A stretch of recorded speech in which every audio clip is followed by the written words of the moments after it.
حضرت بحث بن حکیم اپنے والد سے اور وہ اپنے دادا سے روایت کرتے ہیں، انہوں نے کہا میں نے عرض کیا اللہ کے رسول میں کس سے حسن سلوک کروں؟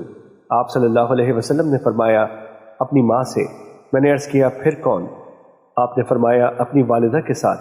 میں نے عرض کیا پھر کون؟ آپ نے فرمایا اپنی ماں کے ساتھ۔ میں نے عرض کیا پھر کون؟ آپ نے فرمایا اپنی ماں کے ساتھ۔ میں نے عرض کیا پھر کس کے ساتھ؟ آپ نے فرمایا اپنے والد کے ساتھ، پھر قریب ترین اور پھر قریب تر رشتہ داروں کے ساتھ اچھا سلوک کر۔ مشکات المصابیح حدیث نمبر 4929۔ حضرت عبد الرحمن بن عوف رضی اللہ تعالیٰ عنہ بیان کرتے ہیں، میں نے رسول اللہ صلی اللہ علیہ وسلم کو فرماتے ہوئے سنا، اللہ تبارک و تعالیٰ فرماتا ہے میں اللہ ہوں اور میں رحمان ہوں، میں نے رحم تخلیق کیا اور اس کا نام اپنے نام رحمان سے تجویز کیا، میں نے اسے جوڑا میں اسے جوڑوں گا، اور جس نے اسے توڑا میں اسے اپنی رحمت سے محروم کر دوں گا۔ مشکات المصابیح حدیث نمبر 4930۔